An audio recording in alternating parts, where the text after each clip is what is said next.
베드로는 지난번 예수님께서 자기에게 하신 말씀이 기억났습니다. 닭이 울기 전에 너는 나를 3번이나 모른다고 할 것이다. 베드로는 밖으로 나가 몹시 울었습니다. 그는 예수님의 뒤쪽으로 가서 예수님의 발 곁에 서서 울며 눈물로 그의 발을 씻겼습니다. 그리고 자신의 머리카락으로 발을 닦고 입을 맞추고 향유를 부었습니다. 그동안 나는 유대인들이 지어낸 모함으로 몹시 고통을 당했습니다.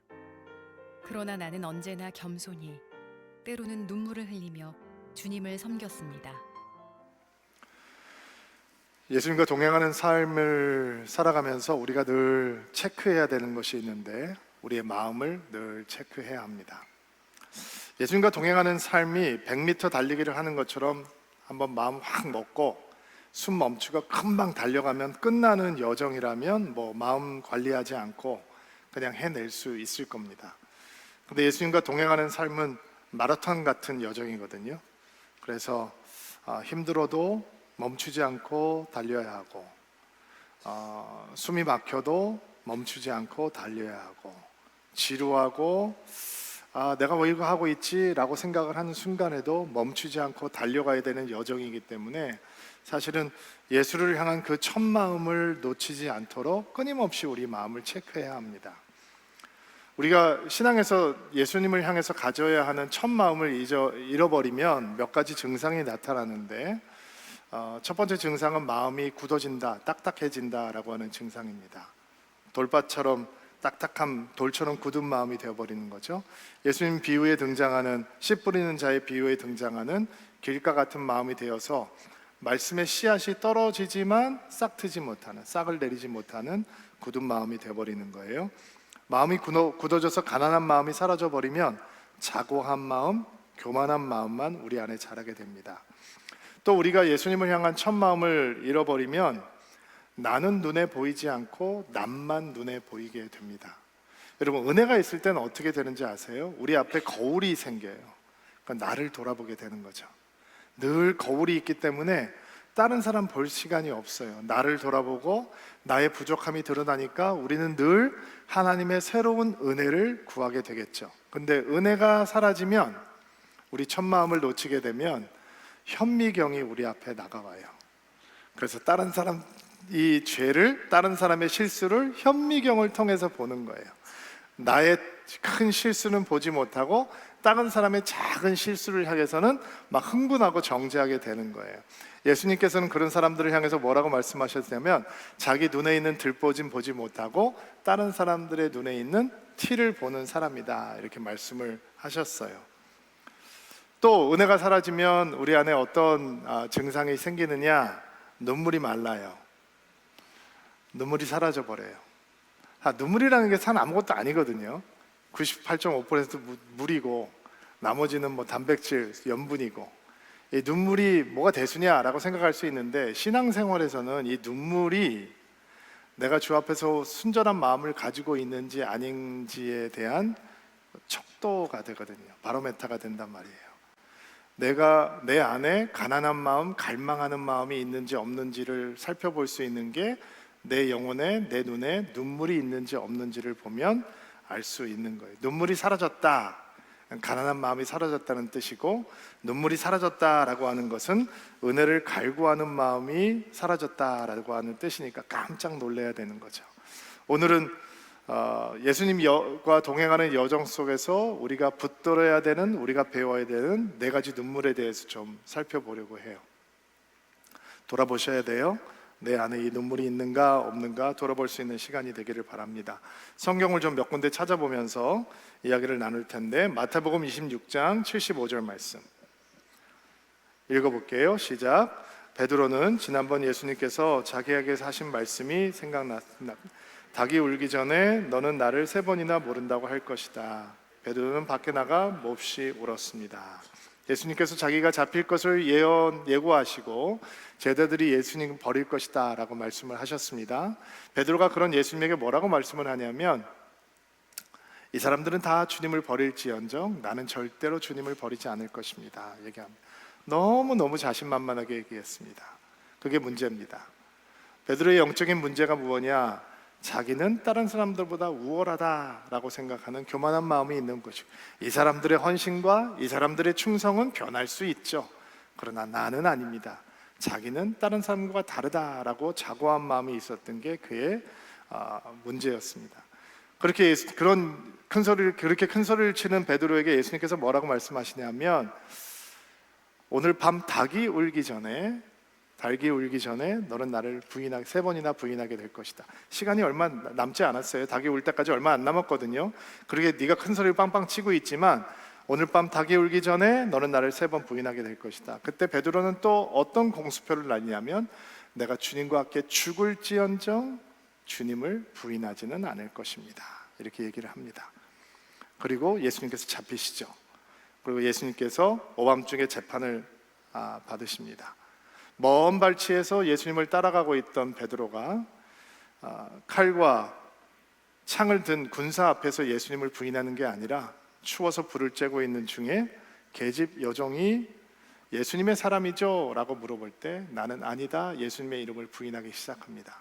세 번째는 예수님의 이름을 저주합니다. 그리고 부인해요. 그리고 누가복음의 기록을 보면 지금 예수님은 저 멀리 계시고 베드로는 저 멀리서 떨어져 있는 게 아니라, 예수님께서 재판을 받으시고 있는 거리와 베드로가 예수님을 부인하고 저주했던 거리가 그렇게 멀지 않습니다. 눈과 눈이 만나는 거리입니다. 그리고 세 번째 예수님을 부인하고 오늘 우리가 읽었던 본문처럼 그가 통곡을 하고 옵니다. 너무너무 형편없는 사람이죠. 3년 동안 예수님을 따랐는데 그렇게 큰 소리를 뻥뻥 치고 어떻게 예수님을 저주하고 부인할 수 있습니까? 이에 못지않게 드라마틱하게 예수님을 배반했던 제자가 또 있습니다. 예수님을 은 30냥에 팔은 가롯 유다라고 하는 제자죠. 가롯 유다는 열심당원이었습니다. 여러분, 열심당원은 이스라엘의 독립을 위해서, 회복을 위해서 목숨을 바친 사람들입니다. 칼을 품게 다니면서 로마 정권을 깨부셔야 된다라고 자기의 인생을 들였던 사람들입니다. 그러면 열심당원이었던 가롯 유다가 어떻게 예수님을 따르게 되었을까? 예수님께서 하나님의 나라를 설교하셨거든요. 전반부에는 하나님의 나라에 대한 설교가 대부분이었죠. 그리고 열심당원들에게 하나님의 나라는 다윗 왕국의 회복이었습니다. 이스라엘 왕국의 회복인 거예요. 예수님이 보여주었던 기적, 이사, 능력, 이런 것들을 보면서 이스라엘 백성들을 인도할 군사적인 메시아, 정치적인 메시아, 오병이어의 기적을 일으킬 때는 무슨 생각을 했을까? 전쟁해도 이 병참의 문제는 생기지가 않겠구나, 그냥 막 음식이 나오는 거구나 라고 생각하면서, 이야, 우리 민족의 지도자가 될 수 있는 분이다 라고 생각을 했겠죠. 근데 예수님께서 예루살렘으로 올라가시면서 뭐라고 말씀하시냐면, 나는 잡히게 될 것이고 고난을 당하게 될 것이고 십자가에 달려 죽게 될 것이고, 이런 말씀을 하시는 거예요. 그러니까 죽은 정치적인 지도자가 무슨 소용이 있겠어요? 죽은 메시아가 무슨 소용이 있겠어요? 그리고 가롯 유다는 예수님께 실망을 하고 예수님을 팔아 넘기기로 결정을 하는 거죠. 은심 30냥에 팝니다. 예수님께서 재판당하시는 과정을 보면서 깊이 양심의 가책이 옵니다. 후회를 하기 시작합니다. 그리고 견딜 수 없어서 스스로 목을 매 자살을 하게 됩니다. 두 사람의 제자가 예수님을 드라마틱하게 배반합니다. 한 사람은 예수님의 이름을 3번이나 부인하고 저주했습니다. 그리고 괴로워했습니다. 한 사람은 예수님을 배반하고 팔아버렸습니다. 그도 괴로워했습니다. 그러나 한 사람은 끝까지 예수와 상관없는 인생이 되어 예수가 멀어졌고, 한 사람은 예수를 배반하고 저주했는데도 불구하고 예수의 양을 돌보는 초대교회의 지도자가 되었습니다. 차이가 무엇입니까? 눈물에 있습니다. 가롯 유다는 자기 죄 앞에 울지 못했습니다. 자기 스스로 책임지려고 했습니다. 죄에 대해서 스스로 책임지는 건 화끈한 게 아닙니다. 어리석은 것입니다. 인간은 죄를 스스로 책임질 수 없습니다. 그러나 베드로는 뻔뻔하지만 회개하고 통회하고 참회하는 눈물을 흘렸습니다. 여러분, 예수와 함께 동행하면서 우리가 배워야 하는 눈물은 무엇인가? 회개의 눈물, 통회의 눈물, 참회의 눈물입니다. 우리는 이 눈물을 두 길에서 경험을 하게 됩니다. 첫 번째는 회심이라고 하는 길에서 경험을 하게 되고, 두 번째는 성화의 길, 거룩하게 되어가는 길에서, 죄와의 싸우는 길에서 경험을 하게 됩니다. 우리가 통회와 애통과 참회의 눈물을 어떻게 회심 가운데 경험하게 되는가? 예수님을 만나서 예수님을 믿게 된다라고 하는 건 어떤 과정을 거치는 거냐면, 내가 스스로를 구원할 수 없다라고 하는 영적인 무력함을 먼저 느끼게 되죠. 그리고 내가 그동안 그렇게 가볍게 생각했던 죄라고 하는 것이 하나님에게는 하나님의 독생자 예수 그리스도가 십자가에 달려 피 흘려 죽으실 만큼 심각한 것이었다라고 하는 깨달음이 오게 됩니다. 죄를 배워서 짓는 사람은 아무도 없습니다. 하나님을 배워서 거부하는 사람은 없습니다. 죄악으로 얼룩져 있는 인간은 날 때부터 하나님을 거부합니다. 하나님을 불신합니다. 아무도 가르쳐 주지 않아서 우리는 악과 거짓과 죄악의 길을 걸어가게 되어 있습니다. 그리고 어느 순간 깨닫게 되는 거죠. 내가 나를 스스로 구원할 수 없는 거구나. 나에게 씻지 못할 죄의 본성이 있는 거구나. 그것을 위해서 예수께서 십자가에서 나를 위해 피 흘려 죽으시고, 내가 죽어야 될 죽음을 죽으시고, 내가 묻혀야 될 무덤에 갇히시고, 나를 위해서 죽음을 이기시고 부활하셨구나. 구원의 길이 열렸구나. 그렇다면 나는 그 죄가, 그 죽음이 나의 죄 때문입니다 라고 하는 통회와 회개의 눈물을 흘리게 되는 거죠. 그래서 우리가 회심하게 되는 것입니다. 회심의 눈물 없이 목사도 될 수 있습니다. 장로도 될 수 있습니다. 권사도 될 수 있습니다. 집사도 될 수 있습니다. 교회도 올 수 있습니다. 그러나 이 회심을 향한 통회와 회개의 눈물이 없으면 거듭나지는 못합니다. 이 거듭남의 눈물이, 통회와 회개의 눈물이 없이 예수님의 하나님의 자녀가 되고 예수님의 제자가 될 수 있는 길은 없는 것입니다. 여러분, 이 통회의 눈물 흘리셨습니까? 회개의 눈물 흘리셨습니까? 저는 여러분들이 이 눈물을 통과한 사람이 되기를 주의 이름으로 축복합니다. 의심의 여지가 없기를 바랍니다. 하나님 앞에서, 목사님, 제가 교회를 봐서 어느 한순간 갑자기 내 마음이 찌르는 듯 아팠습니다. 내 스스로 구원할 수 없다라고 하는 무력함 속에 나는 좌절했고, 그러나 나를 구원하기 위해서 예수께서 십자가를 지셨다는 사실 앞에 나는 놀랬고, 그 죽음이 나를 위한 죽음이라고 하는 것을 받아들이는 순간 내가 내 죄를 고백하고 회개하지 않을 수 없었습니다. 통회하지 않을 수 없었습니다. 참회하지 않을 수 없었습니다. 주님, 나는 죄인입니다. 주님이 나를 위해서 죽으신 것을 믿습니다 라고 고백하는 순간 나는 하나님의 자녀가 되었습니다 라고 하는 고백이 여기서 예배하는 모든 드림인들 가운데 있게 되기를 주의 이름으로 축복합니다. 이게 우리가 첫 번째 만나는 회개와 통회와 참회의 눈물입니다. 모든 성도들은 이 순간이 있어야 됩니다. 두 번째, 우리가 예수님과 동행하면서 언제 회개와 통회의 눈물을 경험하게 되는가?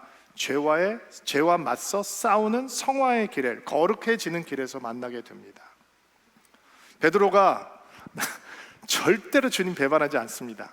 이 사람들은 다 그럴 수 있습니다. 나는 아닙니다. 주와 함께 죽을지언정 저는 절대로 주님을 부활하지 않을 것입니다. 큰 소리 쳤을 때 여러분, 그 베드로에서 누구를 보나요? 저는 저를 봅니다. 여러분도 그렇습니까? 예, 목사님, 저도 거기서 목사님을 봅니다. 이렇게 생각이 드나요? 아니죠. 여러분은 여러분을 보셔야죠. 얼마나 막 결심했잖아요. 막 결심, 주님 절대로, 막 주님 이번엔 꼭, 막 이런 얘기 많이 하잖아요. 그게 우리 진심이죠. 근데 진심에도 불구하고 우리가 가다 보면 그 초점이 흔들리거든요. 넘어지고 실패하고 좌절하거든요. 또 죄의 쾌락 속에 빠지게 되고 주님의 마음을 아프게 하거든요. 그럴 땐 어떻게 해야 돼요? 그냥 포기해야 되는 거예요? 다 이러고 사는 거야. 다 그런 거지 뭐. 영성이랑 그런 거고 믿음이랑 다 그런 거지. 이렇게라고 생각을 한다면 우리는 절대로 주와 동행하는 기쁨을 누릴 수가 없죠. 여러분, 우리가 회개와 통회와 참회의 눈물을 어디서 경험하는가? 죄에 맞서 싸우면서 간혹 우리가 넘어지고 실족할 때 우리는 그 눈물을 경험하고 더 깊은 이 거룩으로, 더 온전한 순결로 주의 기쁨과 희락을 향해서 나아갈 수 있는 것입니다. 사람들이 회개를 어떻게 오해하냐면, 회개는 영적인 성숙과 반비례한다라고 생각을 해요. 무슨 얘기냐면, 성숙하면 성숙할수록 회개할 것이 점점 줄어든다라고 생각해요. 완전 오해예요. 회개는 영적인 성숙과 정비례해요. 영적으로 성숙해가면 성숙해갈수록 우리 회개는 넓어지고 깊어져요. 더 뜨거워져요. 왜냐하면 영적으로 미숙했을 때는 보지 못했던 회개의 이유들이 영적으로 뜨거워지고 선전해지고 간절해지면 보이기 시작하거든요. 그러니까 우리가 회개가 더 많아져요. 깊어져요. 뜨거워져요. 그러니까 회개를 통해서 얻는 기쁨도 커지는 거예요. 왜? 죄를 안고서는 예수의 기쁨을 누릴 수가 없어요. 죄가 동고동락하고 우리는 절대로 하나님의 희락 가운데 거하지 못한다고요. 예수 믿는 사람들이 누릴 수 있는 즐거움은 두 가지예요. 죄가 주는 짧은 쾌락, 그 끝은 공허함, 하나님과 떨어져 나가는 것이고, 거룩함이 주는 희락, 그 희락은 영원한 것이고, 그 희락은 언제 누리느냐? 우리 안에 아무리 작은 죄라도 들어왔을 때 하나님 이것을 회개합니다, 자복합니다 하는 순간 우리는 죄가 주는 쾌락이 아닌 회개가 가져다주는, 순결이 가져다주는 깊은 기쁨과 희락 가운데 거하게 되는 거예요. 그러니까 이걸 뒤집어 놓고 보면 기쁨을 잃은 사람들은 회개를 놓치고 있는 사람들인 거예요. 하나님의 희락을 모르는 사람들은 회개와 통회의 눈물을 잃어버린 사람들이 되는 거죠. 회개가 깊어지면 깊어질수록 우리는 주님과 친밀하게 되고 주님께서 주시는 기쁨 가운데, 희락 가운데 거할 수 있게 되는 것입니다.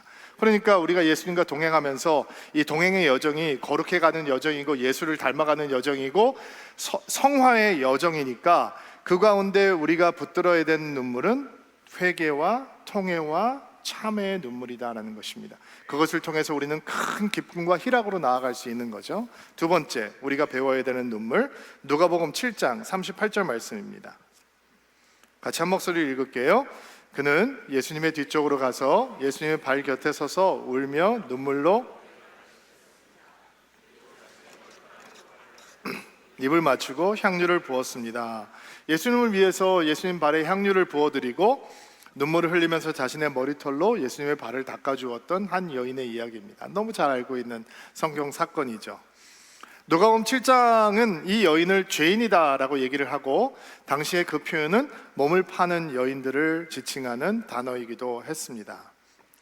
비싼 향유를 깨어서 예수님 발 앞에 부어드리고 눈물을 흘리며 예수님의 발을 닦아드리는 여인, 그 여인은 왜 울고 있을까? 그 여인의 눈물의 이유를 찾기 전에 이런 아름다운 모습을 보며 몹시 못마땅해 하는 사람이 있었다라고 하는 사실을 주목해야 합니다. 7장 39절 말씀 누가복음 읽어볼게요. 시작. 예수님을 초대한 바리새파 사람이 이것을 보고 속으로 생각했습니다. 만일 이 사람이 예언자라면 지금 자신을 만지는 이 여인이 죄인이라는 것을 알았을 것이다. 이 여인의 눈물이 자신의 신세를 한탄하는 눈물이라면 우리는 그런 눈물에 관심을 가질 필요가 없습니다.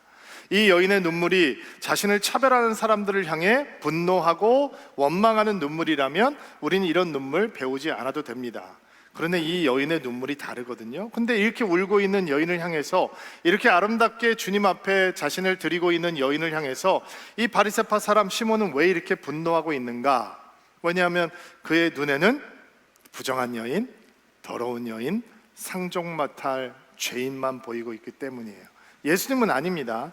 예수님은 비록 이 여인이 죄인이지만 판단받고 정죄받아야 될 사람이 아니라 용서받아야 될 사람, 사랑받아야 될 사람으로 이 여인을 보고 있는 것입니다. 아니, 예수님께서 랍비라면 이 부정한 여인이 왜 예수님을 이렇게 더럽게 만지게 그냥 놔두는 걸까? 바리새파 사람은 그거를 보는 것이고, 예수님께서는 그 여인이 죄인인데도 불구하고 예수 앞에 와서 무릎을 꿇고 있을 때 이 여인이 많은 사랑이 필요하구나, 많은 용서가 필요하구나 라고 보고 계시는 것입니다. 예수님께서 이 못마땅해하는 시몬이라고 하는 바리새인에게 이런 비유를 들어서 이 상황을 설명을 하시는데요, 어떤 사람에게 빚진 자가 두 명이 있었다. 한 사람은 500데나리온이라고 하는 돈을 빚졌고 한 사람은 50데나리온을 빚졌다. 데나리온은 하루 임금이에요. 500일 임금을 빚진 사람이 있고 50일 빚진 사람이 있다. 둘 다 돈을 갚을 수가 없어서 주인이 두 사람에게 다 빚을 탕감해 주었다. 누가 더 고마울 것 같으냐? 시몬이 얘기합니다. 당연히 더 많은 빚을 졌던 사람이겠지요. 그렇지, 내가 너희 집에 왔을 때 너는 나에게 발 씻을 물도 주지 않았다. 근데 들어온 이 여인은 나에게 향유를 부어놓으면서 내 발을 닦고 있다. 눈물로 내 발을 적시고 있다. 나는 너희 집에 들어왔을 때 너는 내게 입 맞추지도 않았지만 이 여인은 내 발에 입 맞추기를 멈추지 않고 있다. 너는 내가 너희 집에 왔을 때 내 머리에 기름을 붓지도 않았지만 이 여인은 그 비싼 향유를 그의 전 재산을 내 발에 붓고 나를 맞아 주었다. 예수님께서 말씀하십니다. 그리고 예수님의 해석은 많이 용서받은 자가 많이 사랑한다, 이렇게 말씀하십니다. 고대 근동 문화를 배경으로 신약을 연구하는 한 학자가 있는데, 지금 시몬의 집에서 일어나고 있는 이 사건은 어떻게 우연히 예수님께서 오셨는데 어떻게 하다 보니까 발 씻을 물도 준비해드리지 못하고 예수님을 향해 입을 맞추지도 못하고 머리에 기름을 발라드리지도 못한 이런 상황이 발생한 것이 아니라 의도적으로 예수님을 모욕하기 위해서, 조롱하기 위해서, 하대하기 위해서, 천대하기 위해서, 모욕을 주기 위해서 이렇게 셋업을 해놓은 것이다 라고 해석을 했습니다. 왜냐하면 고대 근동에서는 손님을 이렇게 맞는다는 건 있을 수가 없다라는 거예요. 근데 이 여인은 왜 그 예수님을 향해서 향유를 쏟아드리고 눈물을 흘리고 있는가? 이 눈물이 바로 우리가 배워야 되는 두 번째 눈물입니다. 사랑하면 눈물이 나는 겁니다. 주를 향한 사랑의 눈물, 우리가 놓치지 말아야 되는 눈물입니다. 뜨겁게 사랑하기 때문에 예수 앞에 뜨거운 눈물을 흘리고 있는 것입니다. 예수를 향한 사랑의 눈물, 만약에 그 눈물이 우리의 신앙의 수준이 높은 곳에 올라갈 때만 흘릴 수 있는 눈물이라면 신앙은 우리의 노력에 달려 있습니다. 그러나 이 여인이 흘리는 눈물은 그런 눈물이 아닙니다. 이 여인이 흘리는 눈물은 많이 용서받은 자만이 흘릴 수 있는 눈물입니다. 이 여인은 죄인입니다. 어떻게 그런 인생을 살게 되었을까 알 수 없습니다.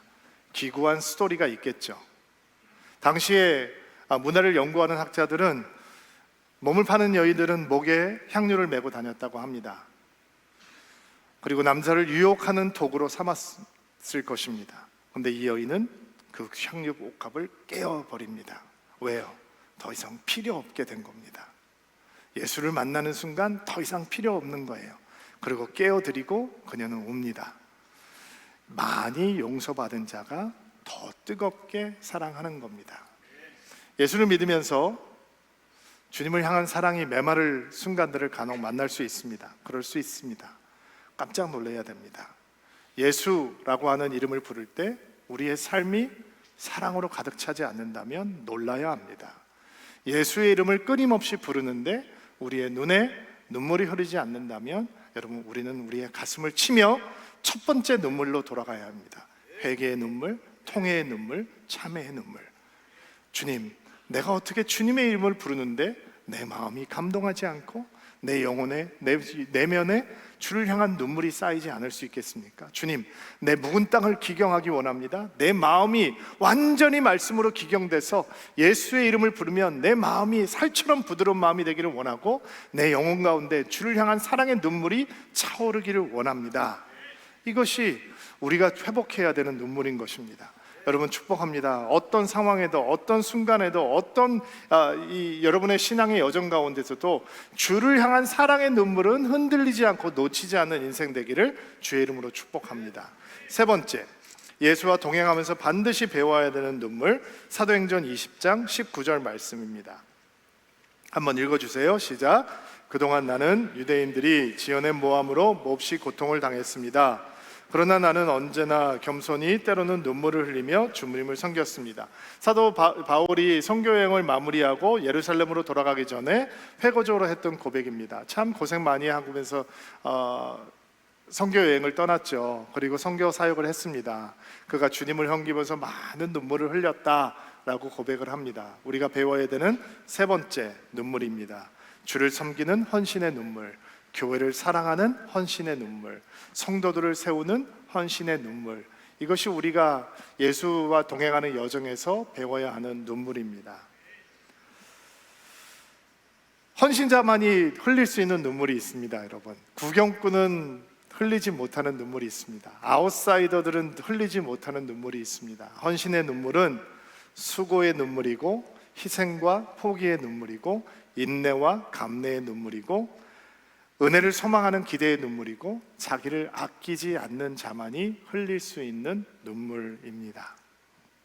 사도 바울이 예루살렘에 가기 전에 사람들이 얘기를 해주거든요. 이번에 예루살렘에 가면 큰 환난을 당할 것입니다. 큰 일들이 기다리고 있습니다. 그때 사도 바울이 뭐라고 고백을 하냐면 내가 달려갈 길과 주 예수께 받은 사명 곧 하나님의 은혜의 복음을 전하는 증거하는 일을 마치려 하매 내가 나의 생명조차 조금도 귀한 것으로 여기지 아니하노라 이렇게 말을 합니다. 생명도 아끼지 않겠다는 겁니다. 이게 헌신의 눈물을 가지고 있는 사람들의 고백입니다. 목회를 하다 보면 참 안타까운 일들을 보게 되는데 그 중에 하나가 자기를 너무 아끼는 사람들을 볼 때 저는 마음이 참 안타까워요. 너무 아껴요. 언제 쓰려고 아끼는지 모르겠어요. 뭐 적절한 때를 기다리는 걸까? 영어로는 someday라는 게 있죠. 언젠가. 그 언젠가 다가오면 나를 불살라 버릴 거야. 나는 준비가 안 됐습니다 라는 얘기를 참 많이 들어요. 준비가 안 됐으면 목사님 제가 준비가 안 됐는데 저를 준비시켜 주십시오 라고 하면 할 텐데 평생 준비가 안 됐다라고 얘기해요. 그리고 자기를 아끼면서 기다려요. 헌신의 눈물을 배우지 못하는 거죠. 그러니까 예수님께서 달란트 비유를 들어주셨을 때 5달란트, 2달란트 받아서 가서 열심히 장사하죠. 그리고 주님한테 칭찬을 듣습니다. 네가 적은 일에 충성하였으니 주인의 큰 기쁨에 참여하여라. 내가 너에게 더 큰 일을 맡기겠다라고 말씀하십니다. 근데 1달란트 받은 사람은 너무 두려웠어요. 자기 자신을 너무 아껴요. 실패를 두려워하고 잃어버릴까 봐 두려워해요. 그리고 원금 보존해요. 다시 주님께 가져와요. 아이고 고생했네, 너만 고생했네. 예수님께서 그렇게 말씀하시지 않았죠? 자기를 아끼는 사람들을 향해서 예수님은 악하고 게으른 종아 이렇게 말씀하세요. 아무것도 안 하는 건, 나를 아끼는 건 악하고 게으른 거예요. 땀 흘리고 수고하는 자들은 헌신의 눈물을 배우지만 나를 아끼고 아무것도 안 하는 사람들은 헌신의 눈물 절대로 배우지 못하고 넘어가는 것입니다. 공동 목회를 하다 보니까 가끔 인터뷰 요청을 받을 때가 있어요. 어떻게 하는지 좀 듣고 싶습니다. 근데 사실 그동안 신 목사님과 제가 우리가 너무 부족하다라고 생각하기 때문에 바깥에서 인터뷰 요청 같은 거를 하면 저희가 응하지 않았거든요. 근데 14주년 우리 창립 예배 드린 다음에 이제 15년 차가 되다 보니까 신 목사님과 얘기를 하다가 이제는 우리 이야기를 좀 해볼까라는 생각을 한 적이 있어요. 그런데 마침 국민일보에서 저희들 공동 목회에 대해서 인터뷰를 좀 진행하고 싶다 그래서 조심스러운 마음으로 인터뷰에 임하고 이제 우리들의 이야기를 나눴어요. 그리고 기사가 나왔거든요. 사실 저나 신목사나 여러분들에게 뭐 자랑질을 하는 사람이라고 여러분들이 생각하지 않으실 거니까 그 기사 내용들은 우리 셀장님들을 통해서 우리 셀원들과 공유할게요. 읽어주시고 저희들이 선한 영향력이 될 수 있게 기도해 주세요. 인터뷰를 하다가 이런 이야기를 나눴어요. 저와 신목사가 이전 교회 오늘의 교회에 있을 때 그 교회 참 일이 많은 교회였는데 신목사도 그렇고 저도 그렇고 굉장히 일 열심히 하는 부목사들 중에 한 사람이었거든요. 교회에서 1년에 몇 차례씩 큰 컨퍼런스를 진행을 하는데 저와 신목사가 팀워크를 맞춰서 굉장히 일을 열심히 잘 했어요. 우리는 집회가 끝나면 다 성도들이 돌아가고 봉사자들도 돌아가고 간사들도 돌아가고 목사님들 집에 돌아가면 교회 바닥방을 찾아서 둘이서 같이 누워가지고 야 오늘 너무 황홀하지 않았냐, 너무 좋지 않았냐, 오늘 말씀 기가 막혔지, 오늘 성도들 은혜하고 기도받는 거 봤어, 기가 막혔지, 봉사자들 와서 봉사할 때 너무 아름다워 보이지 않았어, 야 정말 교회 너무 좋다, 교회가 세상의 소망이다. 둘이서 피곤한데 쭉 뒤에 누워가지고 그런 얘기를 했어요. 그리고 야 이제 우리 집에 가자. 그러고 나오면 교회 아무도 없어요. 불이 다 꺼져 있고 둘이 거의 맨 마지막에 나와서 집으로 돌아가요. 그 다음날 아침에 일찍 일어나서 교회 행사해야 되니까, 교회 챙겨야 되니까 아침에 일찍 와서 돌아보면 사람들 없는데 신목사가 저기서 와요. 야 너 잠 좀 줘다지 왜 이렇게 일찍 나왔어? 신목사가 이렇게 얘기하는 거예요. 그래도 행사해야 되는데 미리 와서 좀 돌아봐야지. 똑같은 거예요. 여러분 상상해 보세요. 한 사람은 제일 늦게까지 남아있는데 한 사람은 빨리 행사 끝나자마자 미리 가고, 한 사람은 아침 일찍 나와서 돌아보는데 한 사람은 맨 늦게 나와서 뒷짐지고 왔다 갔다 하고, 그러면 동역할 수 있겠어요? 신목사님이 저에게 반하고 제가 신목사님에게 반했던 이유는 저는 신목사님 안에 주님을 향한 헌신과 교회를 향한 헌신의 눈물을 보았기 때문이에요. 저는 신목사님도 똑같을 거라고 생각해요. 우리가 교회를 그렇게 배웠어요. 목회를 그렇게 배웠어요. 그러니까 저희 교회 부목사님들이 힘들겠어요? 안 힘들겠어요? 그러니까 밥도 많이 사주시고 위로도 많이 해주시고 격려도 많이 해주셔요. 힘든 거죠. 왜냐면 우리는 목회를 그렇게 배웠으니까, 주를 위해서 그렇게 헌신하는 것이고 교회를 위해서 그렇게 눈물 흘리며 헌신하는 것이다 배웠으니까. 근데 저는 이런 기대하고 소망이 있어요. 저희들에게 그렇게 목회를 배운 우리 젊은 부목사님들이 언젠가 그들이 리더가 되었을 때 또 다른 젊은 목사들한테 교회는 이렇게 사랑하는 거야, 주님은 이렇게 사랑하는 거야, 이렇게 헌신하고 눈물 흘리는 거야, 저는 가르쳐 줄 수 있는 사람이 될 거라고 생각해요. 여러분, 주님을 위해서 흘려야 되는 헌신의 눈물이 있어요. 교회를 위해서 흘려야 되는 헌신의 눈물이 있어요. 수고하고 땀 흘리는 자들만 누릴 수 있는 눈물이에요. 그 눈물 배워야 하는 거죠. 너무 자신의 삶을 아끼다가 눈물 흘리는 찬스 다 잃어버리고 주님 앞에 섰을 때 얼마나 부끄러운 삶이 되겠어요. 예수와 동행하면서 우리가 배워야 되는 눈물은 주를 향한 헌신의 눈물, 교회를 향한 헌신의 눈물이에요. 한 가지 더 나눌게요. 이 얘기는 할까 말까 진짜 망설였어요. 어저께 새벽에 셀장들 모임하면서 진짜 이거 해야 되는지 말아야 되는지 고민도 했는데, 어저께 설교 준비 마무리하면서 때가 때인 만큼 오해가 생겨도 꼭 나눠야 되겠다라는 생각을 했어요. 말씀 한 군데 찾을게요. 누가복음 19장 41절 말씀 읽어주시겠어요? 시작. 가까이 오셔서 그 도시를 바라보시고 눈물을 흘리셨습니다. 예수님께서 왜 예루살렘을 향해서 우시나요? 예루살렘이 무너질 거거든요. 돌 하나 위에 돌도 남지 않고 이방인들에게 짓밟히게 될 거예요. 그리고 예수님께서 눈물 흘리시는 거예요. 우리가 배워야 되는 네 번째 눈물, 나라와 민족을 위한 긍휼과 중보의 눈물이에요. 나라와 민족 너무 거창하죠. 그래서 나라와 민족을 위해서 기도하자라고 하면 피부에 와닿지 않아요. 근데 또 우리나라가 지금 진영 논리에 갇혀서 사람들의 마음이 너무 분열되어 있기 때문에 나라와 민족을 위해서 기도하자라고 하면 사람들이 기독교 세계관으로 바라보지 못하고 세상의 세계관으로 사상을 바라봐요. 그래서 피부에 와닿지 않아요. 그래서 제가 조심스러워했던 거예요. 그러나 성도라면, 믿음의 사람이라면, 예수의 제자라면 우리의 조국을 위해서 눈물로 기도할 수 있어야 하는 거예요. 예수님께서 예루살렘을 위해서 기도하셨던 것처럼 패망한 예루살렘을 보며 예레미야가 눈물을 흘리며 기도했던 것처럼, 폐허가 된 예루살렘의 소식을 듣고 여러 날 동안 금식하며 통곡하며 기도했던 느헤미야처럼 우리는 사랑하는 대한민국을 위해 눈물 흘리고 기도해야 하는 거예요. 저는 미국 사람들한테 신앙 훈련을 받았어요. 미국 분들에게 신앙 훈련을 받았고 미국에서 목회를 배웠기 때문에 저는 미국을 위해서 기도하는 일은 너무 익숙했어요. 제가 목사님들이 기도하는 기도 모임에 속해 있었는데 거기에 가면 개인 기도하지 않아요.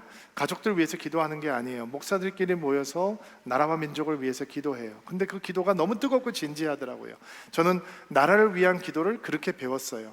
한국에 목회를 배우러 나왔고 제 목표는 한 2년 목회를 배우고 미국에 돌아가서 이민교회 한다라고 생각을 했으니까. 근데 제가 한국에 나왔을 때 중보기도를 사용하는 중에 영화를 한 편 보게 됐는데, 태극기 휘날리며 라고 하는 영화예요. 2004년도 작품이죠. 저하고 비슷하게 생긴 주인공 남자 배우들이 나오는 영화예요. 잠 깨셨죠? 저는 6.25 전쟁에 대해서 제대로 배워본 적이 없어요. 본 적도 없어요. 초등학교, 중고등학교 역사 시간에 배웠지만 거기에 대해서 진지하게 고민해 본 적이 없어요. 근데 그 한 편의 영화가 나를 완전히 바꿔버렸어요. 우리 민족에 남아있는 전쟁의 흔적이 이렇게 끔찍하고 이렇게 고통스러운 거구나. 저는 영화를 보면서 처음 나라를 위해서 울었어요. 그리고 내 기도의 전환점이 됐어요. 내 조국을 위해서 기도하면 마음이 뜨거워지기 시작하더라고요. 그리고 나라를 위해서 기도하는 영성을 그 영화 한 편을 통해서 배웠던 것 같아요. 여러분, 우리 앞에 북핵이라고 하는 문제가 있죠. 누가, 무엇이 그것을 해결할 수 있습니까? 어느 정치가가, 어느 외교가가, 어느 군사 전문가가, 안보 전문가가 그 문제를 해결해낼 수 있을까요? 여러분, 미국이 해결할 수 있어요? 일본이 해결할 수 있어요? 중국이 해결할 수 있어요? 누가 해결할 수 있어요? 우리 대한민국 앞에 펼쳐져 있는 인구 노령화, 인구 감소라고 하는 문제가 있죠. 점점 사람들은 오래 살고 나이가 들어가는 인구는 늘어가고 젊은이들의 숫자는 줄어들고 소수의 젊은이들이 나이 많은 이 인구를 부양해야 되는 인구 구조가 됐고, 외국에서 국가 붕괴, 국가 소멸에 대한 대한민국에 대한 기사가 나오기 시작했어요. 기후 문제, 환경 문제, 아무도 대한민국에서는 손도 못 댑니다. 여러분, 그거 5년 동안 10년 동안 해결할 수 있는 문제 아닙니다. 대한민국은 어떤 나라냐? 바깥에 나가서 걷고 싶어도 뛰고 싶어도 미세먼지 보지 않으면 안 되는 나라가 되어버렸어요. 근데 아무도 얘기하지 않아요. 표와 상관이 없으니까. 지금 당장 표 얻는 일들만 하지 아무도 그런 일들은 관심을 갖지 않는다고요. 아이들의 교육 현장 엉켜버렸어요. 대학 입시대도 엉켜버렸어요. 어디서부터 손을 대야 하는 것입니까? 없어지지 않는 퇴폐 산업, 아무도 대책이 없는 퍼져가는 수많은 중독 현상들, 늘어가는 사행성 노름, 마약 문제 점점 더 커질 것입니다. 깊어져가는 사회 분열, 진영 논리, 거칠어져가는 사회 폭력, 범죄, 여기에 대한 대안 누가 가지고 있나요? 어디에 소망이 있는 것입니까? 어느 지도자를 뽑으면 어느 사람들이 우리에게 소망을 줄 수 있나요? 사람에겐 소망이 없습니다. 소망은 오직 하나님께만 있는 것입니다. 오직 하나님께만 있는 것입니다. 이쪽 진영도 하나님의 나라를 이루기에는 턱없이 부족하고 저쪽 진영도 하나님의 뜻을 이루기에는 턱없이 부족합니다. 그러므로 소망은 오직 하나님께만 있는 것입니다. 나라를 빼앗겼을 때 이 땅의 성도들은 눈물 흘리며 기도했습니다. 나라가 전쟁 속에 폐허가 됐을 때도 이 땅의 성도들은 나라를 위해 눈물로 기도했습니다. 우리나라가 너무 가난에 허덕일 때도 성도들은 눈물로 기도했고, 혼돈과 혼란 속에 빠져 있을 때도 나라를 위해 이 땅의 성도들은 눈물로 기도했습니다. 예수와 동행하는 사람이라면, 믿음의 사람이라면 우리는 떠들기 전에 기도해야 하는 것입니다. 말하기 전에 우리는 하나님께 고해야 되는 것입니다. 4월 달에 총선이 있고 11월 달은 미국 대선이 있습니다. 너무 중요합니다. 우리에게는 너무 긴밀하게 관련이 있는 시간이죠. 여러분, 셀에서 정치 얘기 제발 하지 마세요. 누구누구 얘기하지 마세요. 싸움나요. 절대로 셀장님들 그런 대화 허락하지 마세요. 대신 눈물 흘리며 기도하세요. 대한민국을 봅니다. 답답합니다. 그러면 더 울어야 하는 것입니다. 우리 아이들을 봅니다. 우리 청년들을 봅니다. 답답합니다. 그러면 우리의 눈물이 더 쌓여야 하는 것입니다. 여의도 쪽을 지나갈 때 화가 납니다. 그렇다면 더 눈물이 쌓여야 하는 것이고, 이 조국을 생각할 때 우리의 마음이 먹먹해진다면 우리는 더 울어야 하는 것입니다. 우리의 눈물이 쌓이면 하나님께서 이 땅을 긍휼히 여겨 주실 것이고, 이 땅에 눈물이 쌓이면 하나님께서 이 땅을 치유해 주실 것입니다. 성도에겐 이 눈물이 필요합니다. 사람들이 시끄럽게 떠들 때, 이 편이 되고 저 편이 될 때, 하나님 편에서 이 땅을 위해서 중보하는 눈물 흘리며 기도자가 있을 때 하나님께서는 이 땅 고쳐주실 줄로 믿습니다.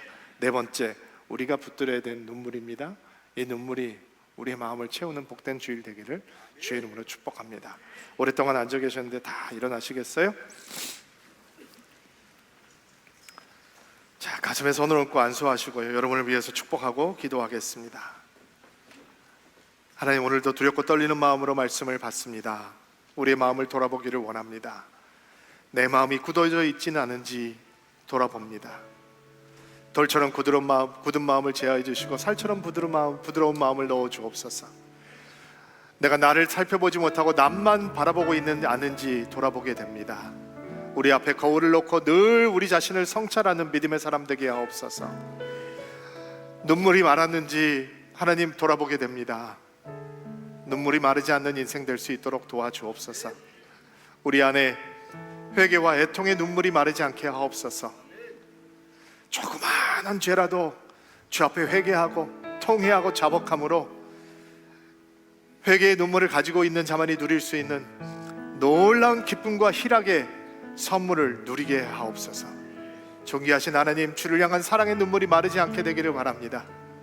주님 사랑합니다. 고백할 때 우리의 영혼이 주를 향한 사랑으로, 주를 향한 눈물로 가득한 은총을 베풀어 주옵소서. 주님을 향한 헌신, 교회를 향한 헌신, 우리 성도들을 향한 헌신의 눈물이 마르지 않게 되기를 원합니다. 나를 아끼지 않는 인생이 되기를 원합니다. 주를 향해서 헌신하는 것을 기쁨으로 여기게 하시고 교회를 향해서 헌신하는 것을 기쁨으로 여길 수 있는 믿음의 인생들 될 수 있도록 도와주옵소서. 아버지 하나님, 나라와 민족을 위해서 눈물 흘릴 수 있는 인생이 되기를 원합니다. 예수께서 예루살렘을 향해서 눈물을 흘리셨던 것처럼, 예레미야가 패망한 예루살렘을 향해서 시냇물처럼 눈물을 쏟아나왔던 것처럼, 느헤미야가 폐허가 된 예루살렘의 소식을 듣고 금식하며 통곡했던 것처럼 우리 대한민국을 위해 눈물 흘리는 중보자들이 되기를 원합니다. 하나님, 교회를 깨워주시고 성도들의 기도를 일으켜 주옵소서.